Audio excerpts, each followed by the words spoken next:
Welcome to Bear Essential on Fitness, where we will talk on different aspects of fitness and have special guests such as local athletic directors and coaches.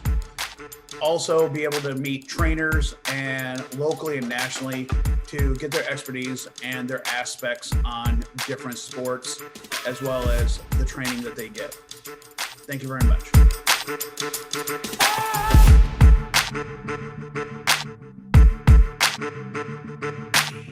Good afternoon, everyone.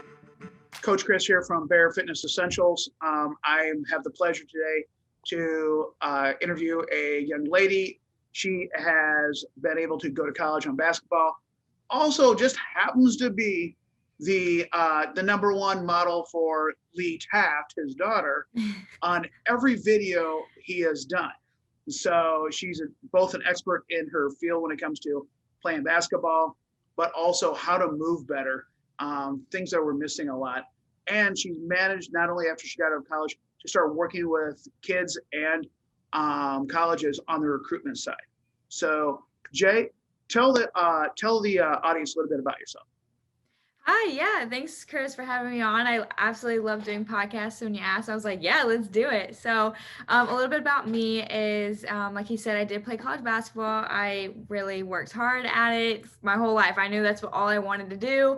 And I got there, and it was just really cool to be able to take those experiences and even my journey with mental health and just different things with like experiencing different types of coaches and negative and positive ways, and be able to take that, reverse it, and be able to impact the women's game specifically. Obviously, I love, all athletes, but I just have such a heart and mission for women's basketball when it comes to empowerment and helping. And I've been blessed enough that God's opened doors for me to coach. And when I tell you he opened doors because I coach like 3 teams right now. I went from nothing to 3.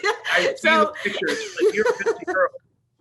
Yeah, it's very busy, but it's so amazing. And it's been so cool because one of the goals that I set for myself wasn't to win games, wasn't to like make these girls, well, obviously to make these girls better, but like one of the biggest things for me was just to grow as a coach. Like this year is for growth and how I can make my players better. As much of a competitor I am, that's definitely, hard because you want the wins, but being where I know where my goals are as a coach and someone impacting the game, I know that this first year needs to be absolute trial and error and failing and learning and growth. So with that being said, I've transitioned that to creating my own business called Us Girls Basketball, which involves a podcast where I interview other female athletes, and whether that's strength coaches, coaches of the game, players of all levels, that type of thing. Working right now on a product with recruiting and just the ins and outs of that. So that was coming soon, and just also coaching, personal training, and mentorship on the mindset side. So it's been great. So let's give them a little bit of hint. You're not a 6'6'3" basketball player that went on height. So what is your height? I'm 5'3". So you've proven that no, you do not need to be tall to be able to get to college. It's about skill and the mindset for it. Yes, for sure. Huge difference, because there's a lot of girls that I've ran into that unfortunately they think they have to be the 6'3", and they don't allow their skills to progress, or they let their mindset get into, oh my God, I'm not that tall. I can't do this. I can't do that. Instead of, how can I overcome that? Mm-hmm. And so as someone, for your height, what do you think what do you think was the thing you had to overcome when it came to the coaching mindset? Because I know a lot of coaches, they think the same thing, whether it's boys or girls. If you're not tall, you're not a basketball player. So what did you have to overcome during that time? Yeah, so a lot of the things that I had to overcome was just show that my height is not a disadvantage to be able to play against any girl that steps on the court and score against them or handle the ball and lead my team. So with me being 5'3", I was blessed as a point guard. I was not in the post at all. We'll say that. So I just knew automatically I had to be as good of a ball handler as I could. I had to lead my team. I had to be able to see the court, because when you're taller, you can obviously see the court a little bit better. So I just had to like learn how to position my body to be able to make the defense not bother me at all, be able to perform under pressure. But also with that, I had to learn how to finish, and I had to learn how to finish differently. I couldn't just drive to the lane every time and do like a layup. I had to really work on my floaters. I mean, even now, like obviously when I was playing, Trey was not in the league, but when I watch him, I see me, like, I'm like, okay, cool. Like the floaters and all of that stuff. But being crafty and honestly trying to model who I like to model my game after. Obviously like Becky Hammond, Sue Bird, all of them, but even my cousin Jimmer, like if you watched him when he played, he was very crafty in the lane. And so for me, that was like, oh, I need to do that to show that I can score. Obviously I had to be good at, my 3-point and jumpers and stuff like that. But I just had to prove that every ability I could do it better type of thing. Because when a coach sees someone big, it's like, it's already an advantage. When they see someone small, you have to prove more. And that's just the name of the game. Like, as unfortunate as that is, like when you play in college, you're definitely playing against girls that are bigger. I mean, one of my college teams, we averaged 6'1", and I brought the average down. Like we probably would have been like 6'2" or more, but like I definitely brought the average down. And my dad really drilled that into my head of like not making excuses because I'm small. And it's really cool just seeing like all these other players who are tiny, like play in college and stuff like that, and even play pro, and like you see them that they can do it. So you just try to I just tried to research and watch all these players play. And then I was like, okay, well, how can I put their game into mine? Because obviously it worked what they did. I mean, you could have been Spud Webb and been like 5'8" dunking the ball. Come on. I know, right? So what have you seen, especially now that you're coaching? Mm-hmm. COVID over the last year mm-hmm. has hammered the sports. Mm-hmm. And I know as a coach, watching the different girls coming in, having issues, luckily a lot of them that stayed with me, they did fine. As a girls coach, what have you seen was like, we started taking over these teams, some of the stuff that the issues that the girls are having, and what have you done to kind of get them to fix some of that stuff? Yeah. I think the biggest thing that I've noticed is, I think too, it even happened to me, like when I stopped playing, you get such in a routine of like, working out, especially when you get into college, like your lifting schedule, your practice schedule, your open gym schedule, like even, your class schedule, like, okay, I have this pocket of time to go and get extra shots in. So like you have a schedule. So now when you're out of it, you don't have a schedule and you have to make up your own schedule. It's the same with these middle school and high school girls, where they go to school for 6-8 hours a day. They have practice after school. And then if they have work or they have something, they go to that, then they go to bed, or they do homework, and then they wake up and they do the same thing. So like we are so used to a schedule and a routine that I think that really hurt a lot of the girls who maybe aren't as self-motivated, and maybe not have as much of a goal to go play college, you know what I mean? Or do really good things with basketball, which is fine. I mean, everyone has their own like preference with it, but we all were so used to a schedule. So even that was one of the first things that I noticed with a middle school team that I coach. Like one girl has an injury, and it's a long-standing injury that I think if she was like involved in the sport during COVID would have been fixed, because there would have been people telling her like physical therapy, do this, like this. But wait, when you're at home, and obviously the pandemic has a very heavy weight on your mindset as well, and mental health. So like, I don't blame people at all for feeling that heavy weight and maybe not feeling as motivated or laying in bed a little extra longer than you normally would. So I think like that was probably the biggest thing, is like not having a schedule to like come back, and now we have to fix that schedule, and then being intentional about doing the little things. So even, for instance, like one of the things that I did growing up, my sister and I would dribble in the house. My mom and my dad were great for just letting us dribble in the house. I feel like that would annoy most people, but we would dribble everywhere in the garage. We had like by our doorway, we had this little like I don't even know, like hardwood floor right by our door before the carpet hit. And I'm telling you, it was like super small. So like we would dribble there. My dad would set the timer for 10 minutes. And he's like, dribble. Then we would just start dribbling and doing stuff.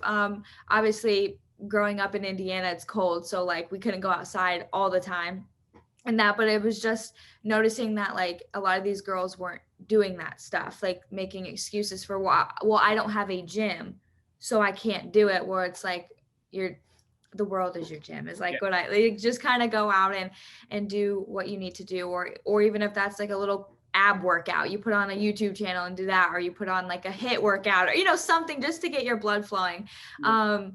So yeah, I think out of that and being a new coach from not seeing anything prior, I would say the intentional aspect of everything has been the biggest impact for them.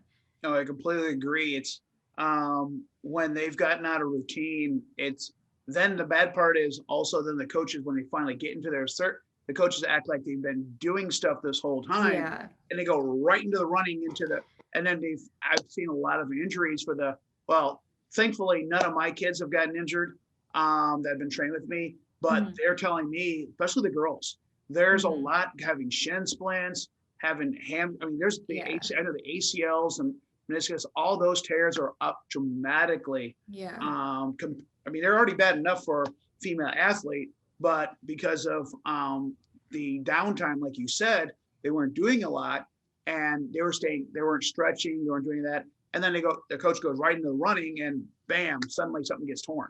And so, okay, so you mentioned about the recruiting stuff. So tell the audience a little bit about that. Yeah, so I haven't released it yet. It's actually going to be dropping, which you guys get a sneak peek. It will be May 24th is like when the product is actually dropping. But practically what I like to call this product is, it's pretty much a recruiting 101. And what I offer is just a bunch of information that I have learned through recruiting that I wish I would have known maybe more, or what I've learned from the guy who helped me recruit. Like, he was phenomenal. So I just had him help me, all of these things. And I actually have a lot of interviewers too. So I actually brought on college coaches. I brought on people who are in playing college right now, who have played college, who played in the WNBA or got drafted to the WNBA actually like last week. So I have a lot of people on there that have a lot of insight knowledge. I even have a guy on here who does, it's called, well, he doesn't do, it's the, what is it called? It's like Max Preps. It's not Max Preps, but it's like a different thing of it. And I cannot think of what it is. It literally just went out the top of my head, but he says it. What'd you say? Huddle? No, not Huddle. It's, I literally, it went out of my head right as I was talking, but it's kind of like a Max Preps thing, but it's, he runs the whole part of it for the Southern states. So he holds like tournaments that you'll see like Bronny in. And like this year I went to one of the tournaments in IMG National played in it. So like those are exposure tournaments for high schools. So like he knows the ins and out of those and like recruiting platforms and things like that. So like we get people on from, even the guy who helped me get recruited, I interviewed him because he has amazing knowledge when it comes to this. So I tried to find people who are really good in all different aspects and interview them, as well as give my advice that I've learned. So we even dive into like the mindset that comes to recruiting and all of that, because that's a huge component about that. We talk about questions to ask when you're on a visit, from the academic standpoint, from student life standpoint, from obviously the basketball standpoint.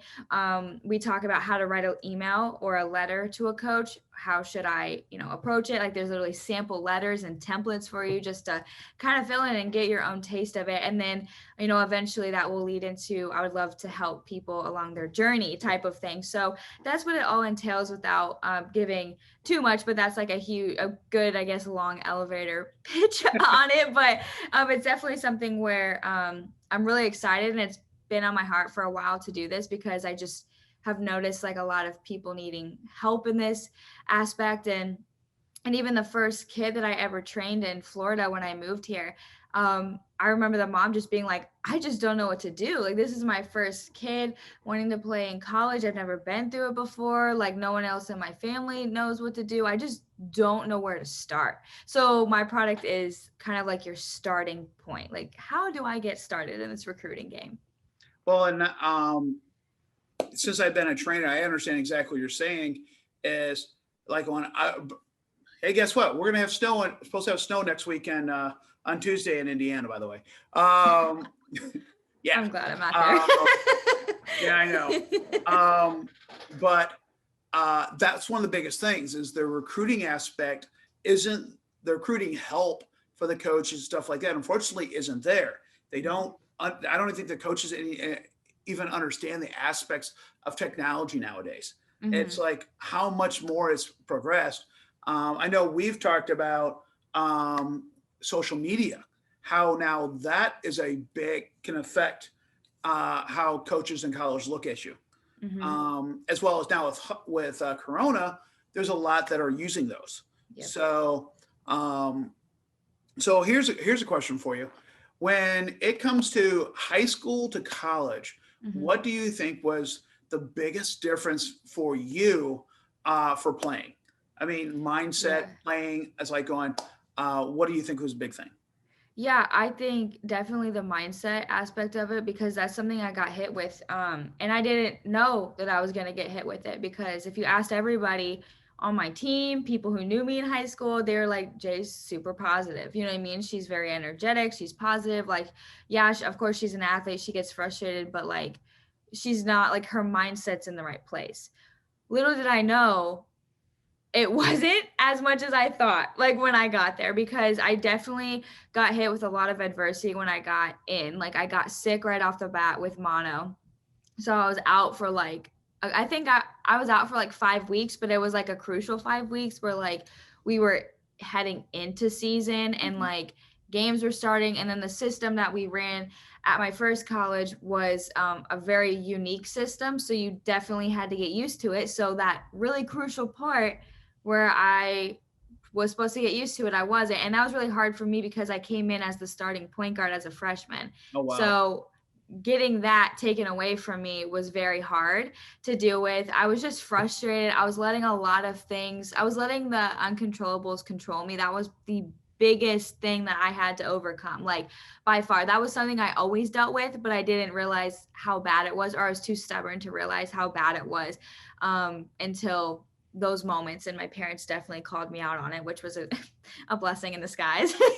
But definitely that. But obviously too, like the fast pace of the game, I was fortunate enough to always play a fast paced game, so like that didn't really catch up to me. But just bigger, stronger players, and now you're playing against women. You know, you're 19 years old playing against 22, 23-year-old women who have been in it. And so it's just maturity comes with it, with playing. You know what I mean? Like you can be the best high school player in your area or your school or these, but maturity can get you in the college game. So definitely just growing in that aspect was something that I was very fortunate, but I would definitely say having the mindset and then the physicality of the game just get bigger. You know what I mean? That was definitely the two things that Literally and was the figuratively. difference. Yeah, literally. Yeah, for real, for real. If you could give one piece of advice to the upcoming female athletes, what would it be? Oh man, I have so many because that's just like, well, this is literally the question I ask. I ask pretty much this question on my podcast. So I've been hearing so many. I'm like, oh, this is great. Now I get now I get to answer this. Honestly, I would just say I think coming from my experience, I put too much pressure on myself and I wasn't free. I say play the game free, trust in yourself and your abilities. I think that's something that if I could go back, I would do. I remember like I mean, up until I play all the time, you know, I play with my team, I play open gyms, I play all these things, and I would always call my dad up and being like, "Dad, I just feel so free. Like I don't have that pressure on me that I have to prove." And I think this was more from my college experience. I always felt like I had to prove. I always was felt like I was coming being like the underdog type of thing because of like being sick or transferring and dealing with some coaches that weren't so nice to me, and like dealing with all of these things that I was like so tense, you know what I mean? And always having to prove and like always having to do this and that, instead of just trusting in all of the hard work and sacrifice that I've done up until this point, you know what I mean? And realizing that, like, because I know everyone takes the game seriously, but like I really took it seriously. Like I definitely sacrificed a lot, like especially on like weekends, instead of hanging out with friends, instead of doing these things. I was very goal oriented and focused. So I should have like rewarded myself with confidence. And I think that's like the biggest thing. So just go in and trust your abilities that you've worked so hard for, and just play the game free. I started using your dad's phrase of next. Oh yeah. Talking to the kids, because I have a lot of younger 12 and up, and I'm trying to get them to understand, hey, if you make a mistake, next. Guess what? Yeah. You got a whole game. You've got the whole thing. Don't strive on it. It's like going, it'll move forward. It's like going, like you started saying, trust in the process. It's like going, you did the work. Just let things go with it.